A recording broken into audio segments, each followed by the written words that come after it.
She's first and foremost a journalist, but Chevening Scholar, Hubert Humphrey Fellow, lecturer, gender specialist, first executive director of National Women's Commission of Belize are all titles that Anne-Marie Williams holds.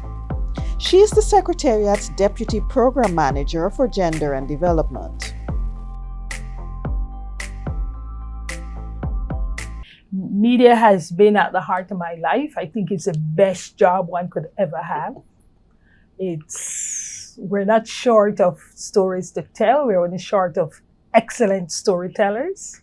And I really love being in the media. And I have successfully worked and trained over radio, television, and print, one of the few people in Belize. And I'm a newly minted author as of December. Traveling, reading, cooking, designing, and sewing, as well as holding conversations with interesting people, are some of the things that she holds dear. I like holding conversations with interesting people because I like to hear about the things that people take for granted. I like to learn about different cultures and different experiences and hear about people's stories. And from media, I know that everybody has a story. You just have to want to listen and know how to extract the best parts of the story. The shift from media to her other passion, gender specialization, was quite easy. Media gave me a vantage point to sharpen my focus as to really wanting to work in gender equality and policy. Because when we look at women and women's lives, when society zeroes in on making sure that women are priority and that women are not left behind at the expense of men, we know that societies will thrive, because when women thrive, all of society benefits, and succeeding generations have a better chance at not only living but thriving. And it was always a thing of mine to say that if we can get women at a good place in society, women will get children there, women will get men there, women will get everybody there. And that sparked my passion because women are treated as second-class citizens. And I experience that. And I see that every single day. And because I see that and have seen it over the years, I wanted to ensure that, let me understand exactly what's going on and let me see how I could be part of the solution to the ills rather than the problem. She has made a difference, and this is not a feat that she takes sole ownership of, but rather ascribes her successes to those great women who came before her. The difference that I have made is not because of Anne-Marie Williams. The difference that I've made is because I stand and continue to stand on the shoulders of great women and some men who have come before. Women bring different frames of reference to the table. And so we have to collaborate and we have to build alongside men, not behind men or even absent from men. So this is an equation that involves women and men.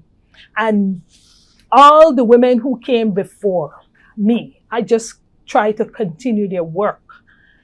And be it regional, be it local, be it international, we know that the issues that were of concern 20 years ago, 25 years ago, still plaguing us. Look at gender-based violence, for example.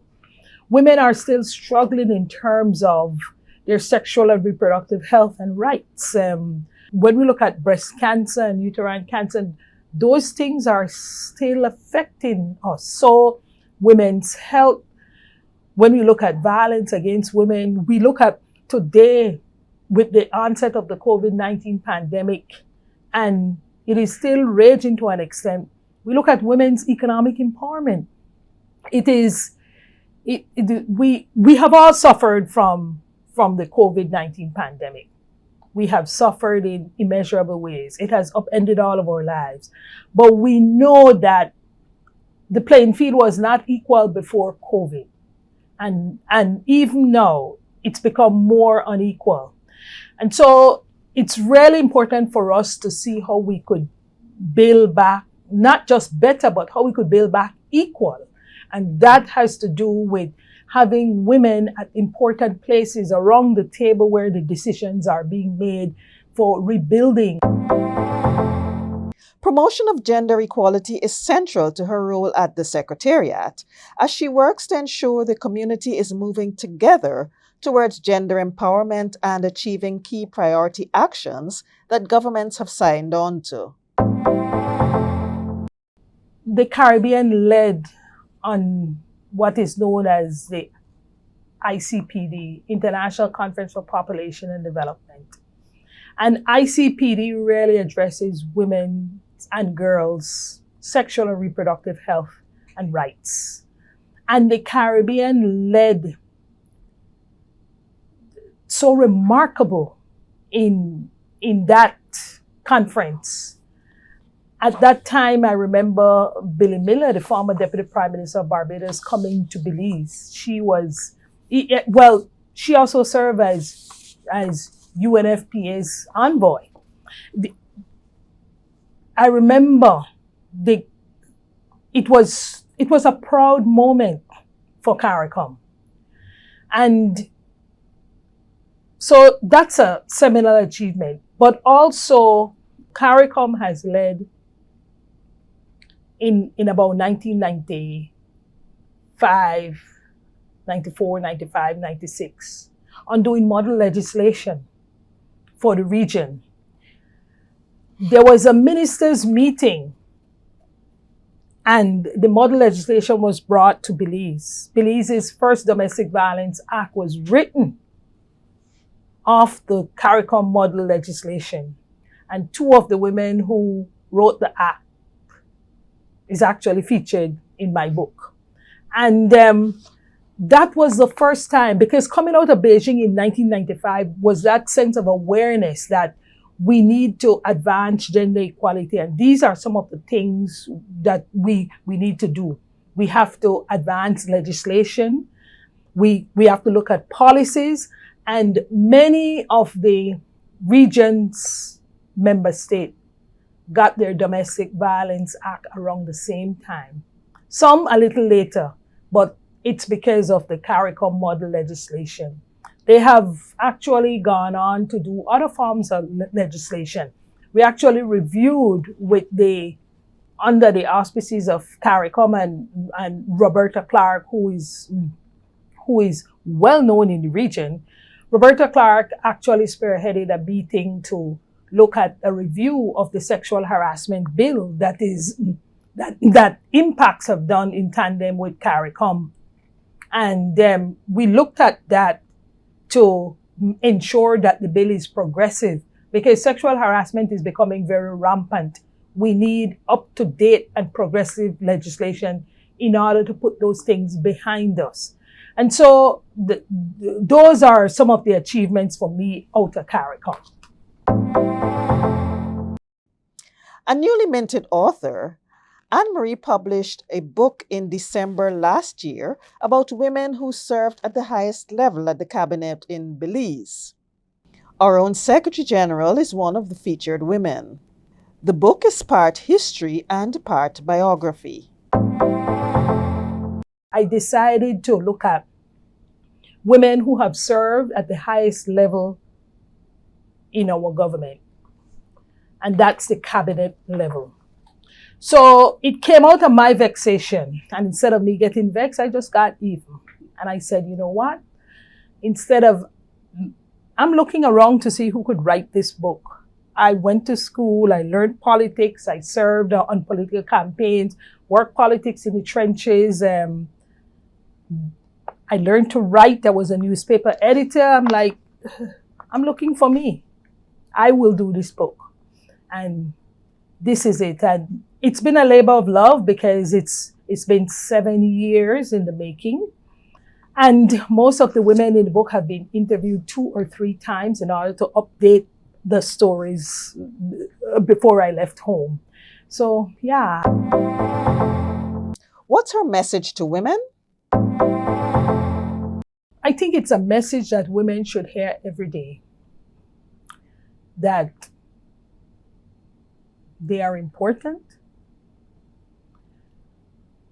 that they need to take better care of themselves, and better care of themselves doesn't mean that they're not taking care of themselves.